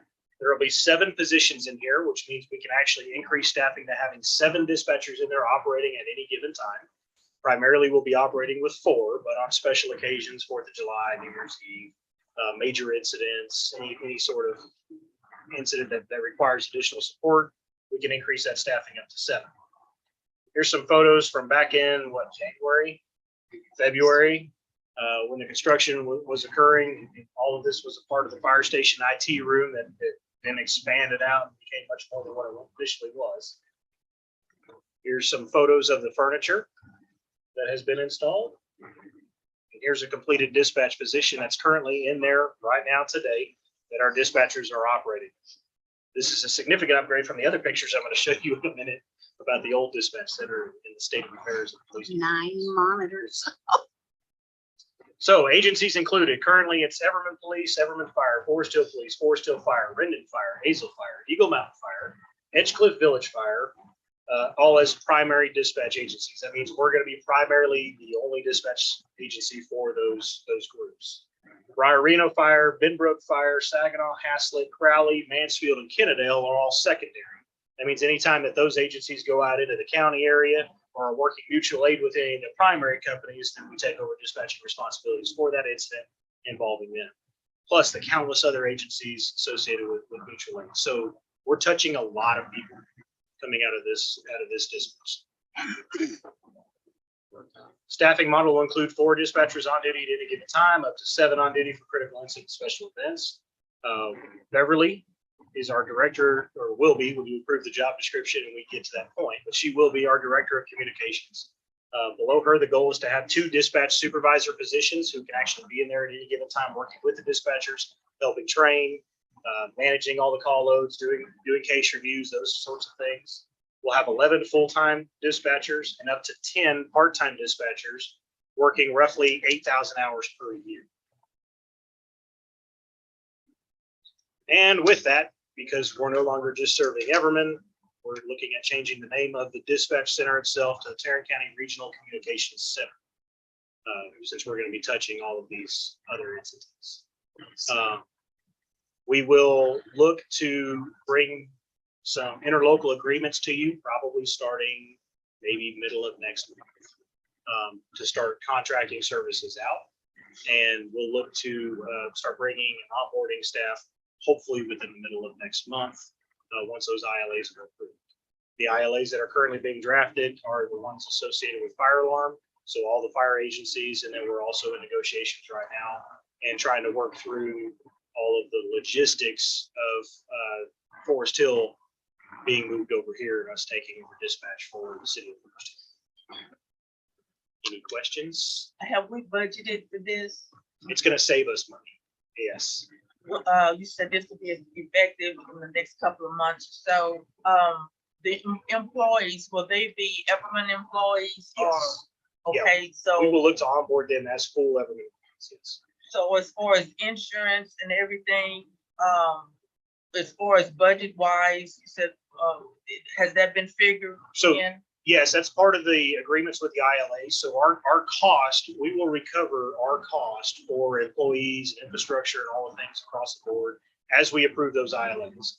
I would imagine we would bring not official budget amendments before you, but we will bring a budget before you as we approve these ILAs of what that revenue is going to look like and what that expenditure is going to look like with the new ILAs. Does it make sense? I had mentioned, I've been mentioning for the past couple of years, as far as service, emergency service for where I live, if I call 911, it's going to Kennydale. Is this going to be, work that out, or how is that going to work? No, that has to be worked out at the Tarrant County 911 level. It has nothing to do with us or anything that we do. It's all part of the Tarrant County 911 system. They're migrating to what's called next gen 911, but it's roughly $28-29 million. Mary can probably speak to that a little better than I can since she served on the board. Yeah, it's 28 million. $28 million. So they've had to literally cut all kinds of things from their budget to be able to do this, but they have the funding now, or at least I think they've got the funding now, and they are pushing forward with it. Traditionally, we used to get PSAP assistance grants, so they would give all these agencies several $1,000s a year to go out and buy things just for the dispatchers. It was like their little present every year. What do you want? You want some chairs? You want some T-shirts? Here's several $1,000s. Go get what you want. And they cut that from every agency across the board to be able to do this next gen because they're required to. This was a federal requirement and a state requirement that was put out. They had to be on this new system that fixed that specific issue that you're talking about. Yeah, next gen it'll correct that, or we can call, the problem is with the cell phones, it depends on what tower it is. But that'll correct that, and at the same time, it will allow video, pictures, texting, all those to be available to, you can text messages 911. Oh, okay. And then If go we to can get, video. if we can get Kennedale on board, that would solve the issue at your house, I can assure you, but we'll try that one next. But the whole purpose of this is the more entities that come together to participate in this, the less our cost is for our general operations. So right now, with the numbers that we figured up, salaries and what we're looking to charge for the services that we're provide, so far, just in the initial stages, it looks like it's going to be a reduction of somewhere between $20,000 and $75,000 in the first year of operating this. And we expect as this continues, we'll continue to see a reduction in those expenditures. Because we do have other cities that are interested, possibly interested. So Yes. I'm not gonna mention who they are. Craig, having discussions with them, they want to come view the facility and everything, and because they're in dire need too, so they're happy staffing. Right now, we believe all 7 full-time employees that they have, 12 total. They already dispatched for a lot of those things.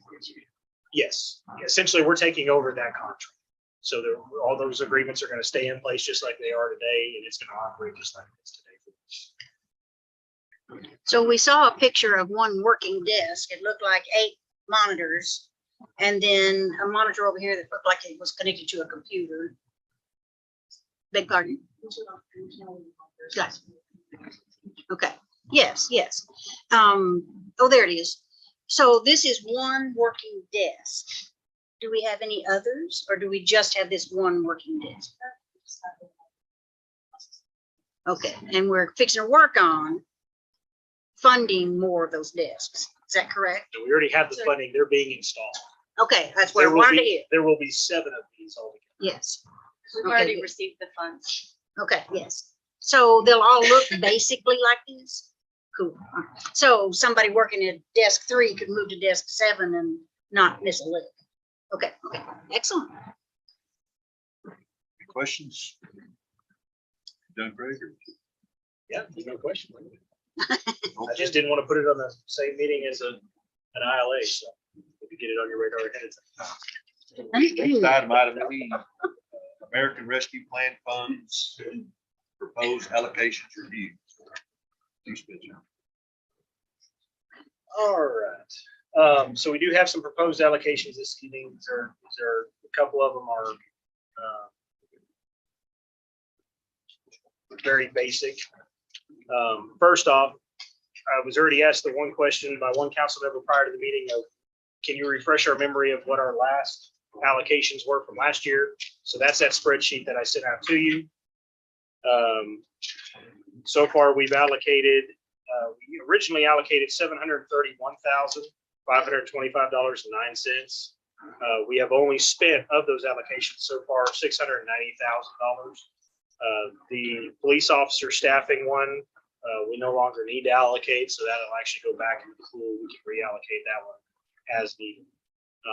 And may be needed as we look to final out year end with some budget overages. We may bring forth some recommendations to you when we do the budget amendments that we utilize these funds to offset any overages. So it doesn't require us to dip into reserves and we can contribute to reserves. But we'll bring those recommendations back to you by November 1st when we do the budget amendments. But just to give you an idea of what we have spent ARPA funds on thus far, that's what that page is there for to show. Thank you. Some already approved carryover allocations to keep in mind is that the public safety staffing, there's already from this second transfer $60,000 still being carried over towards public safety staffing. That's to pay for the additional firefighters that we brought on staff with the first tranche of ARPA. So there's already some allocation there that was made originally. And when City Council passed the resolution for the National Fitness Campaign, we have earmarked $140,000 of ARPA funds for that project. We are still working with potential partnerships, and it sounds like the conversations are going well. I don't want to get hopes up just yet, but it sounds like the conversations are going well, that there will be some form of partnership there. So it's likely that that allocation will actually be reduced and we won't have to spend it. This is not going to be the same kind of thing like the wonderful treatment the city got with our park across the street, like the splash pad. No. Okay. National Fitness Campaign they're very well vetted. They're a very high class facility, and I'm excited for you to see it. We already have it. The fitness court equipment has already arrived. They're waiting on us to get the concrete pad installed and set up installation for crews to come out and install it. So Okay. I think you'll be very impressed with it. It is not going to be anything like what was done before. Okay, good work. Thank you. Appreciate that. So with that, I've got a few proposed allocations for you this evening for your consideration. One of them is $6,000 of American Rescue Plan funds to purchase brand new laptops for all city council members. The Chromebooks that we purchased initially, good thought, it was a good attempt. We utilized CARES Act funds for it, but I've heard so many complaints about how all the softwares and PDFs and things just simply don't work on them. So I'm proposing that we utilize 6,000 of ARPA funds to buy you all brand new computers so that you've got those. Thank you. Let's talk about the allocation of $30,000 for police department and public work facility repairs and improvements. Yes. We have some major roof issues on the city hall, the police department, and the public works building. See pictures. Yes, so the city hall building is going to require a full roof replacement. Gilbert has had a couple of different contractors out here to assess that. And both assessments have come back somewhere in the realm of $90,000 to replace. He had inspectors come out and look at the Public Works building where the tilt walls are separating and we've had water leaks in there for a while. The good news there is $1,800 to do a complete reseal, essentially a seal coating on the roof will last that building about 5 to 10 years. I think that's, in my opinion, all we should invest into that building. I think we stop investing into that building because it's nearing its end of life. And at some point, we're going to have to consider doing something with it. Literally, the tilt walls are separating. We just need to try to protect the items that are inside that building and keep the people inside that building safe for the 5 years. So I think the $1,800 is a steal, and I want to run with that. The police department, originally we had anticipated about $5,000 for a roof seal on it. However, when the inspectors came out, they said, nope, it's going to require either a roof replacement or a significant roof repair. The significant roof repair is $40,000. It's because we have overlapping metal that has been, has gapes in it and all the cracking and everything on top. Gilbert's got pictures for you before. But anyway, putting those on your radar. I'm not asking you to allocate any funds or approve any funds for those tonight. But I did want to put those on your radar that we're going to have to address those. And we're either going to have to utilize any leftover bond proceeds from the 2020 bond package that we may have. We just don't know how much we've got left yet because we're still calculating. Or B, allocate ARPA funds to it to make that happen because we do not have $130,000, $140,000 within our operating this year. I've asked and we have fought, and every time it's denied because they will not cover normal wear and tear, only if it's as a result of a major incident. When we had the ice storm and they were out here assessing the damages, I had him look at the roof and he asked me, was the roof leaking before? And I asked him, do you have a fraud investigator on your staff? And he didn't laugh. And I said, well, yeah, the roof was leaking before, but it wasn't leaking to this extent that we have now. How old is the roof? This roof? Whatever roof you're talking about. So, well, this, I don't know how old this roof is. It may be as old as the building is, to be quite honest with you. That is original. So why would they not replace it if it's never been done? It's not included in our insurance policy, and TML does not cover roof replacements. I thought the same thing you did, very much like homeowners insurance. When it's beyond repair, you get an adjuster to say that it requires replacement, you can get it replaced. That's why we fought for it. But TML is denying that as a claim and will not issue it. No, this is a flat roof. So it's a tar gravel roof. We looked at the option of removing the ACs off the roof and putting them on the side and just building a tilted roof above it, like a parapet roof above it. However, our ACs that we have are not going to work for that. It would require more money to do that. So we're not even proposing. TML is our insurance provider. No, we're just paying members of TML. We can certainly solicit other insurance companies. They probably saw our claims over the last couple of years. Now there is a roof warranty with vendors. Both vendors have been getting estimates from on the roof repair. There are 20-year warranties with both. So that's a good thing. But the PD's over 20 years old. It's 23 years old, yeah. Yeah, it was 99. Yes. So How much ARPA funds do we have left? Did you say how much is left? So we just received the second tranche of allocation. The second tranche totals $769,778.69. Okay, that's what we have left right now. So we have more than that left that has not been allocated. So it's that amount plus the $79,000 that hasn't been expended from the first. So we have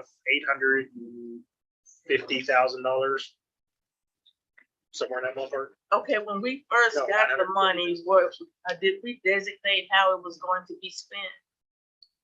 Yes, ma'am. That's what that spreadsheet is that I handed out.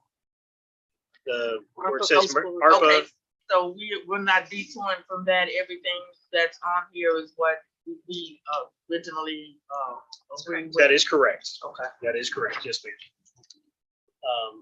So Okay, so you said, and the money that was for the police officer staffing, that's going back, correct? that is correct. The $25,000, yes. So are you saying we received 2 checks of service? We received, yes, 2 tranches. So total $1.5 million. It came in 2 tranches, one a year ago that we've allocated the majority of those funds to, and we just received the second tranche. Today, we have not allocated anything other than the $60,000 public safety staffing and the $140,000 fitness court. So there's roughly 500 and something thousand dollars that has not been allocated, $500,000 that has not been allocated. And the money has to be spent by when? 2025? Oh, That won't be a problem. Yeah, we've got plenty of time. So we do have the funds to replace the roofs in reality. Yes.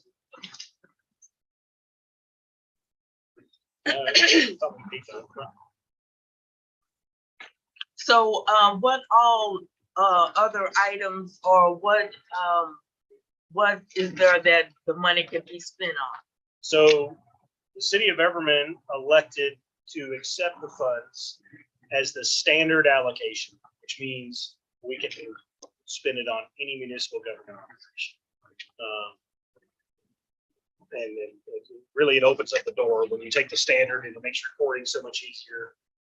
So that's one of the benefits to being a non-entitlement unit is we don't have to comply with all the regulations that the entitlement units have to comply with, including reporting and tracking and all that kind of stuff. It made our job a whole lot easier, and it really opened up the door for us to spend this on anything. If you recall, those rules changed because initially we had to comply with all these rules and we were doing all this reporting. And then after we started spending the money and after I completed the first 32 pages of reporting, they came back and said, you don't have to do it anymore.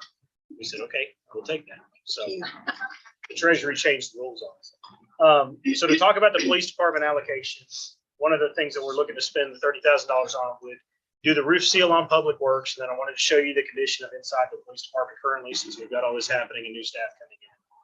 That $30,000 would pay for new lockers for dispatchers, painting throughout the entire building, all new paint on the door frames, repairs on a lot of the floors, and repair of the drywall. So I've just got some pictures here to kind of show you the condition. You can see the door frames, a lot of the paint's scraping off and rubbing off all throughout. That's not uncommon when you've got officers with gun belts that bump up against the doors. So all these will be repainted. I'm sorry? Yes, yes, yes. So that picture you're currently on, somebody's desk is the floor. That's their phone. Well, no, there was a desk here. I'm Thank just you. showing you the conditions. Just check. The conditions of the floors and the marks. It's bad. This is the kitchen cabinet where we, at one point in time, there was a kitchen cabinet removed years ago. There was a refrigerator in there. There's no longer a refrigerator there. So we'd like to put a cabinet back over here and make sure that we have 2 microwaves in this break room, since we're going to have an additional 15 employees housed out of this building. There's 2 refrigerators. They're just on the back side. Some more pictures of the paint. It needs it. This is our patrol office. This is our evidence storage with missing doors and its Boeing in the middle. 1979 mini fridge. That's back there. This is one of the desks that's held together and the drawers closed with evidence crime scene tape. Right there. Yes. A lot of the furniture and desk in there are busted up, just torn up, which, cops are rough on stuff. It just happens. And then drywall repair just throughout. There's issues where things have been bumped into the wall, or officers brushed up against it with their gun belt. That's just causing issues. Some holes from old equipment, stuff that's no longer in use. Busted tile. Here's the carpet in the old dispatch room. Oh,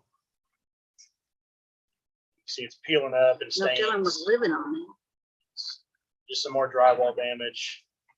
Additional drywall. This is the lobby where we've got some drywall that's been ripped off. It's a 23-year-old plant. Looks like it's in good shape. So this money would go towards pretty much doing a small renovation inside the police department to give it a freshen up, which I feel is very needed, not only just because the building needs it, but I think the police officers need it right now. Because we're going to talk, and when I get to my city manager report, I'm going to inform you of staffing crisis that we're going through. But I think this would be helpful for the morale of the department as well. And then it would also cover lockers for the dispatch center. So when the dispatchers come to work, they've actually got a locker place. Right now, they don't have lockers. Only police officers have lockers. So they just throw their stuff anywhere that they can find. Is what it is. Jail. So Mansfield remember Mansfield's moving over and operating out of our facility for about 18 months. So they're going to operate out of that. So is that going to be renovated? I'm sorry? Is that going to be renovated? With the carpet, yes. Yeah, they're gonna put new carpet in there and new paint on the walls. So yes, that will be. Let's see. Approve allocation of $25,000 American Rescue Plan funds for police department furniture. That would buy all brand new desks and chairs for every office in there, with the exception of dispatch office. And it would be the exact same furniture that is in the Civic Center. So like gray furniture, exact same stuff that we got over there for the department. And then the last recommendation, and this one's a big one, approve the allocation of $72,000 for the implementation and first 2 years cost of electronic data storage system conversion through Terralogic Document Systems. This is Terralogic Document Systems owns Laserfish. And essentially, this is going to be, if approved by council, this will be our electronic database. We have got such a nightmare with records. Every time somebody wants to look up a contract, look up an ordinance, look up a resolution, it is always a project to go and try to find these things. We have filing cabinet after filing cabinet after filing cabinet, and it has gone through so many different people over the last 20 years that, literally Mindy will have to think in her mind of where would so-and-so have put this, and now I've got to go try to find it. It's such a mess. So the $72,000 will cover the first 2 years licensing. It will give us a budget of roughly $5,000 for them to actually scan most of our documents in and get them out of these filing cabinets and put it into an electronic system that's searchable. It has a redaction software associated with it. So when we get open records request, it takes just a minute for Minnie to go in there and pull that document up. She can redact that document right there and send it straight out, rather than having to go over to our record room, which if you haven't been in, you should check it out sometime. It's very moldy and wonderful. But it just saves her from having to do all that. It makes it so much easier. And I can't tell you, especially when we're doing research going forward on contracts that we've executed. For example, what contracts do we have with Fort Worth related to water service and those kinds of things? We have literally had to do some digging and literally go pull boxes off of racks, and go through these boxes trying to find this stuff. So this will catalog it, make it much easier system for us to do. It's also safer. We've had several documents get destroyed over the years. The roof at one time in the records room had a major leak in it and collapsed in, and we lost a lot of records due to that water leak. And if God forbid anything else major ever happens, we want to be able to have our records somewhere secure and safe that we can pull those records back out. A couple of questions. Yes, What are you gonna do with the documents after they're scanned? they will be shredded Okay, unless they hold a historical value. So right. like Mindy's got some original minutes and things in her office from back when the city was, those kinds of things obviously would be destroyed. But most of the original documents will be shredded. And how much is it gonna be on that third year? $14,000, 14,000 and some change. Let me pull up the proposal here for you. So an annual cost of $14,000 for them to take all of our documents for that year and scan them, fish them, whatever, catalog, et cetera, The index. $14,000 portion is just the licensing software and cost for the storage space.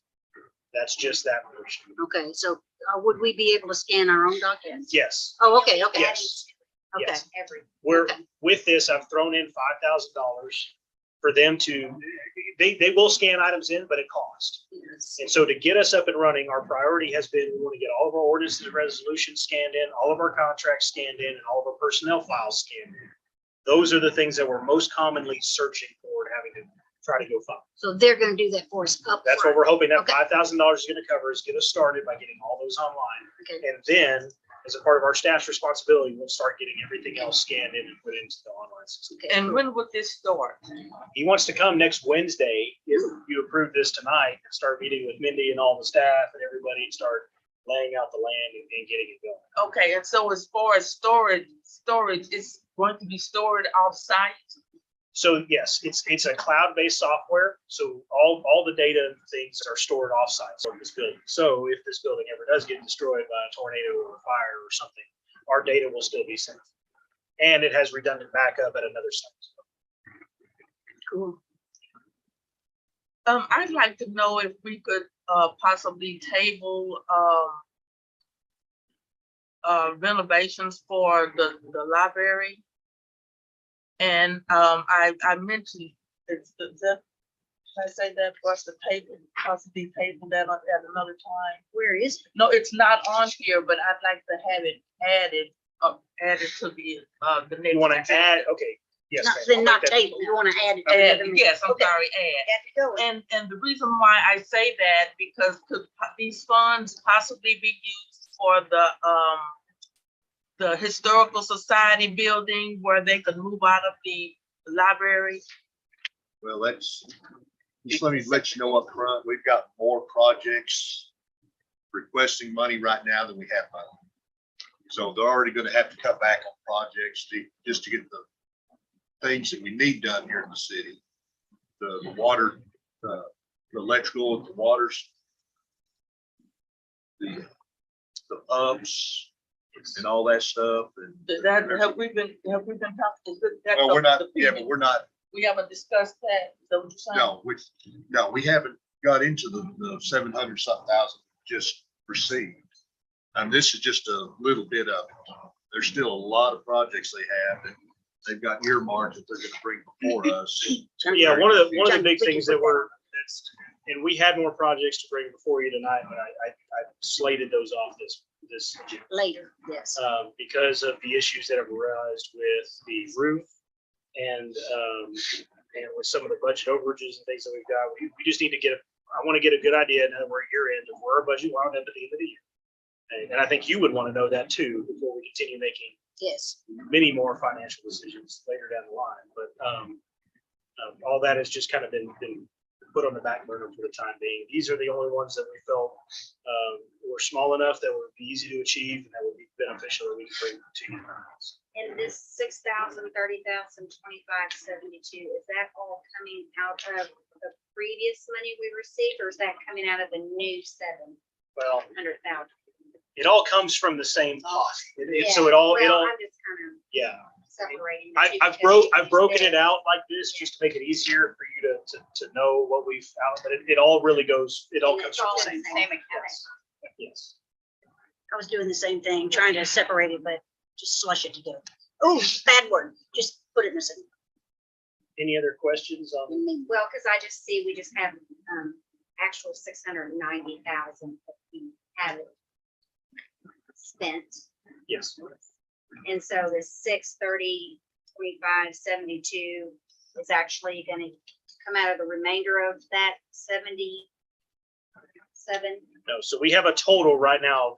We had a total of 1.5 million. And we've got it in two separate entities. Don't think of it like two separate entities. I just broke it out like this in the tranche for the allocation, so you understand. But all of the 690 plus the ones that we're recommending tonight will come from that 1.5. Yes, ma'am. Any other discussion? Beat that up. Okay, so let's drop down to consideration possible action. Item A, approve interlocal agreement between the city of Everman, Texas and the city of Forest Hill, Texas. Rabies control and shared use of the Everman, city of Everman. I move we approve the interlocal agreement between the city of Everman and the city of Forest Hill as read. Second. Motion made and seconded. For discussion. Yes. Is the city of Forest Hill closing down their dog pound? I'm just wondering. They're being forced to close down. Okay, that's good. Yes. So, yeah, so once this agreement is finalized, Sergeant Robinson, who oversees our ACOs, is scheduling a meeting with the supervisors from Forest Hill and ACO to Forest Hill and the supervisors and ACO to Kennedale, so they can all come together and figure out what schedule they need to be operating, because their staff needs to be supporting our staff in our shelter operations. And right now that hasn't been happening, and these guys need a reprieve. They're working day in and day out, 7 days a week. So in exchange for providing these services and allowing them to use our shelter, the agreement here is that they will come and help maintain our shelter, clean our shelter, provide the services, even respond to calls if these guys aren't available. So maybe they can enjoy a day off without having to get a call. So once this agreement is finalized, this completes the 3 agreements that we've been discussing for a while. Sergeant Robinson's going to get on board with getting all the supervisors together, finally hashing out who's coming when and what it's going to look like. Kennedale doesn't have a vote. Kennedale does not have a facility at all. Previously, they had contracted with the city. Yes. So has the ACO gone over this too? This is the exact same agreement that we have with Kennedale and even Edgecliff, which brings $1 every 3 months, 6 months, give or take. So they have their own supervisor Or still has their own supervisor. and Yes. Kennedale and And the Kennedale. other office. Yes. Any other discussion? Full council. Phase 1. Phase 2. Phase 3. Phase 4. Aye. Phase 5. Mayor. Aye. Motion carried. Next item, approve the creation of a parks and municipal maintenance superintendent position and proposed job description as presented by the city. Entertain a motion. I move we approve the creation of the Parks and Municipal Maintenance Superintendent position as read. Motion made and seconded. Any discussion? Full council. Phase 1. Phase 2. Phase 3. No. Phase 4. Aye. Phase 5. Mayor. Aye. Motion carried. Item C, approve the creation of a public works administrative coordinator position and proposed job description as provided by the city. Before you entertain a motion on this, Ms. Mackey, if you want to make the motion on this and just make the amendment to remove executive, I've done that on the back end. Remove coordinator. Say again? Remove the word executive from within the job description. Okay. Underneath examples of work, it reads performs executive administrative assistant functions. Ms. Mackey reached out to me earlier and she felt that executive was a little bit too strong of a word. We would like it to just read performs administrative assistant functions, which I think is perfectly fine. Look at the job description. It's in the job description. Yeah. Okay, so I move we approve the creation of a public works administrative coordinator position and the proposed job description as provided by the city manager with the removal of the word executive from the job description. Motion made and seconded for discussion. Full council. Phase 1. Phase 2. Phase 3. Phase 4. Aye. Phase 5. Aye. Mayor. Item D, approve the allocation of $6,000 American Rescue Fund planned funds for the procurement of laptop computers designated for use by the Everman City Council. Entertain a motion. I move we approve the allocation of $6,000 of ARPA funds for the procurement of laptop computers as read. Motion made and seconded for discussion. Full council. Phase 1. Phase 2. Phase 3. Abstain. Johnny King. No. Correct? Yeah. Let's ask our attorney. It is. Yeah, you have to have a conflict of interest to be able to abstain. Okay. On an action. Phase 4. Aye. Phase 5. Aye. Mayor. Aye. Motion carried. Item E, approve the allocation of $30,000 American Rescue Plan funds for the police department and public works facilities repairs and improvements. I move we approve the allocation of $30,000 of ARPA funds for police department and public works facilities repairs and improvements. Second. Made second for discussion. Full council. Phase 1. Phase 2. Phase 3. Aye. Phase 4. Aye. Phase 5. Mayor. Aye. Motion carried.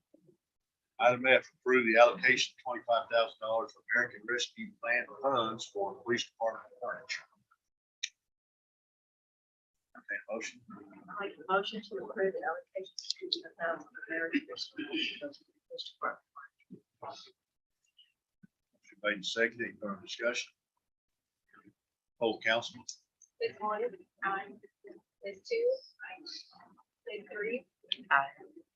phase four, Aye. phase five, aye. Mayor. Aye. Item G, approve the allocation of $72,000 of American Rescue Plan funds for implementation and first 2 years annual cost of electric data storage system and conversion through Terralogic document systems. Electronic. Just want to hear that word. I move we approve the allocation of $72,000 of ARPA funds for implementation of, I'll just read the whole thing. And first 2 years annual cost of electronic data storage system and conversion through Terralogic document systems. Made and seconded. Any further discussion? You could have just said I move to approve item 8G. Like, I kept looking for a number. I'm gonna go with G next time. Oh, after the fact. Too late, right? Poll council. Phase one, aye. Phase two, aye. Phase three, aye. Phase four, Aye. five, aye. Mayor. Item 9, executive session. Have none. Ooh, Item 10, city manager's report. So we've had a sewer line collapse between West Barron Avenue and Russell Road. Our public works crews have been out there the last 2 days working on it. They have tried every possible solution to keep costs minimal. However, unfortunately, we're going to have to contract with a contractor to come in and resolve the issue. He informed me earlier that the anticipated cost of repairs is less than $50,000. Originally, it was thought to be more than that, but now he said it's going to be less than $50,000. If that's the case, and he gets confirmation on the cost for repairs tomorrow, I'm allowed to approve less than that, anything less than $50,000. So I'll go ahead and make that approval without bringing it to you. But just so you're aware of it ahead of time, we have got to get it repaired. We're looking at every possible avenue to solve the issue and is the least impactful route. So if it goes above that, we're It goes- gonna call a special meeting, right? Yes, if it goes above that, then council has to authorize anything above Which that was on, West Bear, what? West Barron Avenue to Russell Road. It runs through the open field right there behind Bishop Village. And it has been spewing out of the street. since Friday. It's horrible. It smells horrible. This last week, I hosted a faith-based community meeting and invited all of our local churches and pastors to come together just to talk about what needs there may be within our faith-based organizations and how maybe we could do a better job of partnering with our faith-based groups here in Everman. That was a great meeting. They are looking to be more involved with the city and want to start having bi-monthly meetings. So our next meeting was scheduled for December the 13th. I'll remind you as we get closer, if anybody wishes to join in and participate in that as we keep moving forward. But the whole goal is just to build a better partnership with our faith-based communities here in the city. Currently, Susan and I are in the S&P annual review process. That is our credit rating essentially. So we'll keep you apprised of how that goes. We're throwing blows as much as we can and fighting tooth and nail. So we'll keep you posted. Lastly, I just wanted to inform everybody of truly a staffing crisis that we're being faced with in the police department. So with the additional SRO positions that were authorized, we've been advertising for police officer positions, made several job offers. Even hired one employee who was supposed to be sworn in while I was out on vacation, but she resigned her position here because she got a better paying job in another city After 1 day. after 1 day. So we've been struggling. I've had one officer on staff turn in a notice as of yesterday that he'll be leaving in 2 weeks. I've got another officer who we've known for a while is on the path to go to Fort Worth Police. And it looks like that path is moving a little faster than what we had hoped. So I'm looking at being somewhere between 5 and 6 police officers down. We have been advertising as much as we could possibly advertising. We have an officer that's been going to recruiting events. That officer, along with a lieutenant with the fire department and Chief Watley, went to the Tarrant County recruiting event this past weekend and had a lot of good conversations. Hopefully some of them are fruitful. We get some good qualified applicants out there, but just being very blunt, we're not getting applicants. And that's due to a couple reasons. One, everybody is hiring. It's October, all the new budgets kicked in. Across the board, everybody has added positions and everybody's looking to fill them. And unfortunately, when our salaries are where they're at, where we're at, our competition is Mansfield just posted yesterday, starting police officer salary, $73,000 a year, cap out at $98,000 a year. And it's very, very hard right now. So we are trying to offer as many creative solutions as we can. I do have one new officer that has accepted a job. She'll start on October the 31st. So we'll have her before you on November the 1st to swear her in. Sorry, but I just wanted to let you know that we are dealing with a crisis. We are dropping down our staffing model to one officer on each shift. And I'm moving one officer to a swing shift from 3 p.m. to 3 a.m. Administrative staff is covering morning time and daytime, and weekends. And we're going to be having the one officer on duty between 3 a.m. and 7 a.m. Forest Hill and Tarrant County have agreed to back us up with assistance as needed. So it's getting that critical that I'm running out of guys. So I just wanted you to be aware of that. That is also contributing to a major morale issue that I've got because everybody right now is feeling very overworked. Our SROs have been covering and working sometimes 14 days straight, and they're dealing with a lot right now. So I don't have the answers. I don't have proposals. We're trying to come up with as creative solution as we can, but I wanted you to be aware. Other than that, I don't have anything else. Mayor's report, I do not have anything, so the time is 8:31. People are adjourned.